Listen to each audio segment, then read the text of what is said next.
अब आप ये पूछोगे रोजगार दिए आपने कि नहीं दिए, तो वो हिंदू मुसलमान बोलेंगे आपसे। जब आप ये पूछोगे कि हमारी डबल आय का क्या हुआ, तो वो आपसे हिंदू मुसलमान की बात करेंगे। जब आप पूछोगे कि 2 करोड़ रोजगार की आप बात कर रहे थे, क्या हुआ, तब वो ये कहेंगे हिंदू मुसलमान की बात करेंगे। तो आप पूछोगे बच्चों को लैपटॉप दिए कि नहीं दिए, तो हिंदू मुसलमान की बात करेंगे। उत्तर प्रदेश के मुख्यमंत्री की अगर पूरी की पूरी हिस्ट्री निकाली जाए तो हिंदू मुसलमान पे निकलती है। कोई को उन्होंने उत्तर प्रदेश के लिए काम नहीं किया। मुसलमानों का नाम लेकर ये नेता बनना चाहते हैं, अपनी रोटियां सेकना चाहते हैं। देश का खजाना भारतीय जनता पार्टी के हाथ में है। उनके लिए महंगाई नहीं है, महंगाई देश के गरीब के लिए, देश के किसान के लिए, देश के मीडियम क्लास लोगों के लिए और छोटे व्यापारियों के लिए, गरीबों के लिए, उनके लिए भी महंगाई है। उन पर अडानी और अंबानी का आशीर्वाद है, उनके लिए महंगाई कोई नहीं है।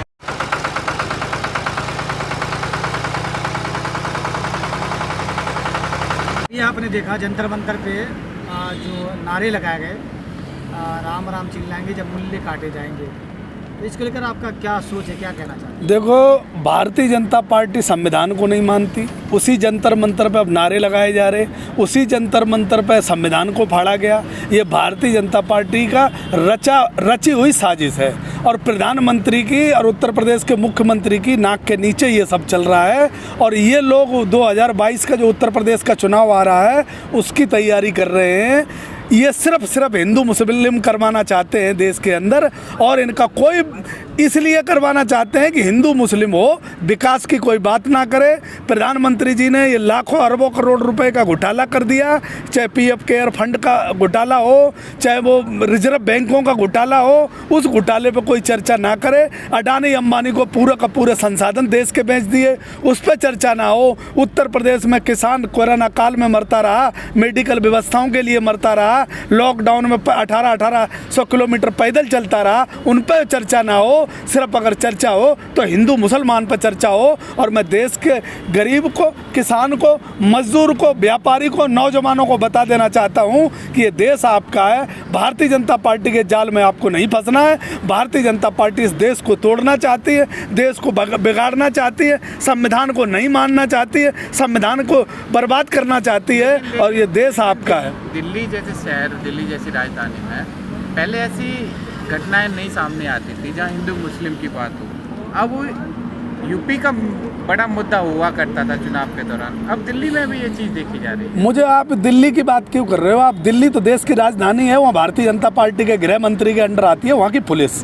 तो दिल्ली में तो ये स्वाभाविक बातें हैं। अब दिल्ली भारतीय जनता पार्टी के हाथ में है, इसलिए वो दिल्ली नहीं रह गई जो आप पहले की सोच रहे हो। एक बात तो वो देख लो, आतंकवादी देवेंद्र सिंह आतंकवादियों के साथ AK-47 के साथ हथगोलों के साथ पकड़ा गया था, और भारतीय जनता पार्टी के आशीर्वाद से उसे क्लीन चिट मिल गई। समझ रहे हो ना? अब बताओ तुम, भारतीय जनता पार्टी जब आतंकवादियों को समर्थन देती है, उसके हाथ ध्रुव सक्सेना था, एक आतंकवादियों के देश की जासूसी खुफिया एजेंसी ने पकड़ा था देश की जासूसी के लिए, उसे क्लीन चिट मिल गई है। तो भारतीय जनता पार्टी संविधान, उसी जंतर मंतर पर संविधान जलाया गया था, कभी कोई अरेस्ट हुआ? तो मैं ये आपसे कहना चाहता हूँ कि भारतीय जनता पार्टी वो पार्टी है कि इसी देश की परवाह नहीं, देश के संविधान की परवाह नहीं, देश के गरीब मजदूर किसान की परवाह नहीं। ये सिर्फ सत्ता में रहना चाहती है और देश को लूट के और अपने मित्रों को लाभ पहुंचाना चाहती है। इसका कोई लेना देना नहीं है राष्ट्र से। ये सिर्फ नकली राष्ट्र है, झंडे का और राष्ट्र का सिर्फ व्यापार करते हैं। लोगों को समझ जाना चाहिए। इलेक्शन है उत्तर प्रदेश में, और दिल्ली में करके उनको क्या फ़ायदा मिलेगा? मैं कह रहा हूँ आपसे, जब आप ये पूछोगे रोजगार दिए आपने कि नहीं दिए, तो वो हिंदू मुसलमान बोलेंगे आपसे। जब आप ये पूछोगे कि हमारी डबल आय का क्या हुआ, तब वो आपसे हिंदू मुसलमान की बात करेंगे। जब आप पूछोगे कि 2 करोड़ रोजगार की आप बात कर रहे थे, क्या हुआ, तब वो ये कहेंगे हिंदू मुसलमान की बात करेंगे। तो आप पूछोगे बच्चों को लैपटॉप दिए कि नहीं दिए, तो हिंदू मुसलमान की बात करेंगे। उत्तर प्रदेश के मुख्यमंत्री की अगर पूरी की पूरी हिस्ट्री निकाली जाए तो हिंदू मुसलमान पे निकलती है। कोई उन्होंने उत्तर प्रदेश के लिए काम नहीं किया।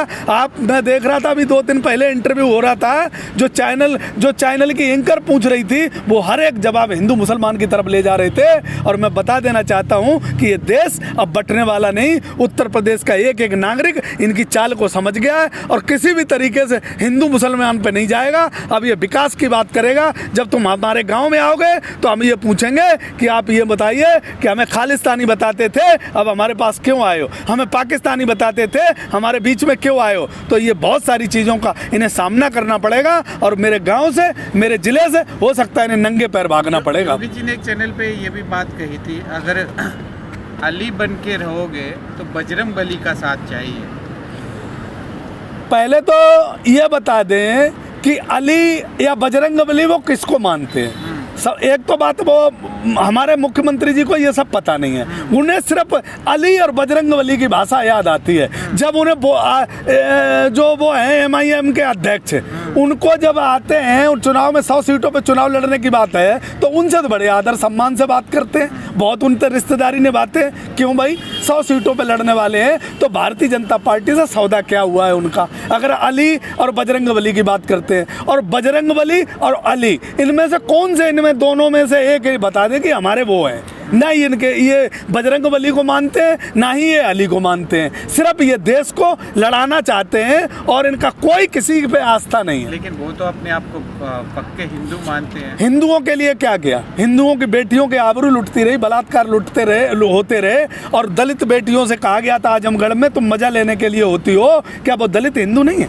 जिस बेटी का यहाँ दिल्ली में बलात्कार हुआ और किसने बलात्कार किया और उसके साथ क्या हुआ फिर, तो ये आधी रात पे जला दी गई, वो हिंदू नहीं थी। जो बेटी यहाँ हाथरस में जला दी गई वो हिंदू नहीं थी। बागपत में जिस बेटी के यहाँ लेबल लगा दिया गया था अगर तुम कोर्ट में गवाही देने गई तो निर्भया कांड जैसा होगा, तो वो हिंदू नहीं थी। जो यहाँ सुबोध इंस्पेक्टर मारा गया था और उसके कातिल को तुमने इतनी बड़ी पोस्ट दे दी, वो हिंदू नहीं था। कौन भैया हिंदू के लिए ये क्या कर रहे हैं? किसी के लिए कुछ नहीं कर रहे। इनका सिर्फ देश में व्यापार करना है और पार्टियों को आगे, अपनी पार्टी को आगे बढ़ाना है और अडानी अंबानी को लाभ पहुंचाना है। लेकिन आज का टाइम देखा, आज का वक्त देखा जाए तो यही सारी चीज़ें चल रही हैं जो कि यूपी चुनाव में बड़ा फेरबदल हो। कौन चला रहा है ये, कौन चला रहा है? सिर्फ भारतीय जनता पार्टी लोगों को बीमार करना चाहती है। लेकिन किसान आंदोलन ने ये आधे से ज़्यादा बीमारी का इलाज कर लिया है और 6 महीने और रह गए। मैं तुम्हें बता देता हूँ, 6 महीने रह गए, जो थोड़ी बहुत घनी बीमारी रह गई है उसका भी हम इलाज कर लेंगे। अब हिंदू मुस्लिम नहीं चलेगी। अगर इनने हिंदू मुस्लिम गाँव में जाने की कोशिश की और हिंदू मुस्लिम करने की कोशिश की तो उसके जिम्मेदार भारतीय जनता पार्टी के नेता और भारतीय जनता पार्टी के लोग जो कच्छा पहन के गांव में जाएंगे वो खुद स्वयं जिम्मेदार होंगे। अब कोई जिम्मेदार नहीं होगा। जो युवा हैं यूपी के, वो भी दिल खोल के यही बात कहते हैं, मुल्लों को काट डालेंगे, हिंदू समाज बहुत बड़ा एक आज के टाइम में। ये किसी को सुन लो, ये किसी को नहीं काट डालेंगे। ये सिर्फ इनका मुसलमानों का नाम लेकर ये नेता बनना चाहते हैं, अपनी रोटियां सेकना चाहते हैं। भारतीय जनता पार्टी में एंट्री जो होती है नेताओं की, चाहे वो कपिल मिश्रा ले लो, तुम ठाकुर, अनुराग ठाकुर ले लो, जितने भी नेताओं की तुम बात करोगे ये सब मुसलमानों को गाली देके और ऊपर बढ़ने का काम कर रहे हैं। इनका जमीन में किसान से, समाज सेवा से और देश से कोई लेना देना नहीं, सिर्फ मुसलमानों का नाम लेकर के। दूसरी तरफ तो तुम फैजल के लिए अपनी बेटियां कर देते हो, तब तो तुम मुसलमानों को अपने रिश्तेदार बना लेते हो। और दूसरी तरफ आपको जब राजनीति में प्रवेश करना होता है तो सिर्फ मुसलमानों को गाली देते हो। भैया ऐसा क्यों? राजनीति के लिए और भी रास्ते हैं। और एक इनका ट्रैक और चला है उत्तर प्रदेश में अखिलेश यादव को बदतमीजी से बोलने का। मैं ये कहता हूँ कि अखिलेश यादव जी की बराबरी करने के लिए या अखिलेश यादव जी के सामने टिकने के लिए तुम्हें अपनी औकात बनानी पड़ेगी। ये संविधान को मानना पड़ेगा, देश को मानना पड़ेगा, राष्ट्रभक्त बनना पड़ेगा और हिंदू मुसलमान सबको एक नज़र से देखना पड़ेगा। लेकिन आपको लगता है कि यूपी के अंदर खासकर महंगाई बढ़ी है? क्योंकि बीजेपी के कई बड़े नेता कहते हैं यूपी के अंदर महंगाई है ही नहीं। एक बात बताओ, जब बीजेपी के नेताओं के ऊपर अडानी और अंबानी का आशीर्वाद होगा और देश का खजाना उनके हाथ में होगा तो उनके लिए महंगाई क्यों लगेगी? भाई पेट्रोल अगर 110 रुपये लीटर है तो पेट्रोल की महंगाई किसान के लिए है ना, उनके लिए नहीं है ना। जिसका रोजगार चला गया, जो 1 लाख रुपए की सैलरी पाता था, आज उसे 30,000 रुपये मिल रहे हैं, महंगाई उसके लिए है ना। जो आदमी अपनी गेहूँ बेच के 1300 रुपये क्विंटल गेहूँ बेचता है और उसे यूरिया की खाद जब खरीदनी पड़ती है तो 5 किलो उसमें से कम मिलती है, उसके लिए महंगाई है ना।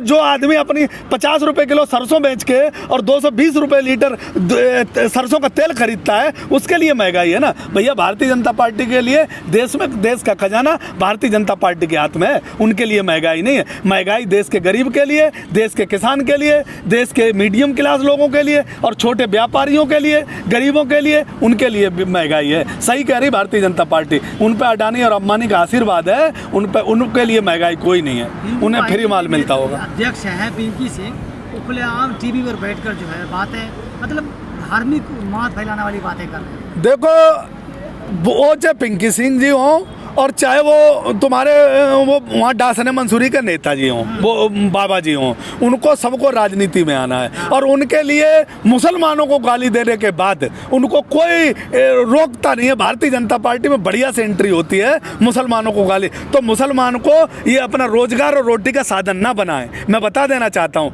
नहीं तो आने वाले समय में जब सरकार बदलेगी तो संविधान के हिसाब से जो सरकार चलेगी तुम पे कानूनी कार्रवाई करेगी और तुम्हें सजा उठानी पड़ेगी। अगर आपको राजनीति करनी है तो संविधान के दायरे में रह के और संविधान के तरीके से राजनीति करो, समाज सेवा करो। जैसे और पार्टियों में नेता एंट्री करते हैं वैसे आओ। ये मुसलमानों को अपना रोजगार का धंधा मत बनाओ, मुसलमानों को कोई कुछ नहीं बिगाड़ सकता। ये देश और ये संविधान, जितना अधिकार सबका है उतना ही मुसलमानों का है। इस आज़ादी की लड़ाई में मुसलमानों ने भी अपना खून बहाया था, तब ये अंग्रेजों की गुलामी कर रहे थे। इनको अकल आ जानी चाहिए कि देश संविधान से चलेगा, किसी को गाली देने से इनका भला होने वाला नहीं है। लेकिन इस समय ओबीसी आरक्षण कार्ड खेला जा रहा है। ओबीसी में जाट आते हैं, खासकर आंदोलन की शुरुआत उस तरीके से हुई जहां जाटों का बड़ा आंदोलन में सहयोग रहा। अब उन्हीं के लिए मोदी सरकार ने ये सारे आरक्षण की सुविधा को बढ़ाया है। आपको क्या लगता है परिवर्तन होगा? देखो आरक्षण की जहाँ तक बात है, जब तक जातिगत जनगणना नहीं होगी आरक्षण का कोई सोल्यूशन नहीं निकल सकता।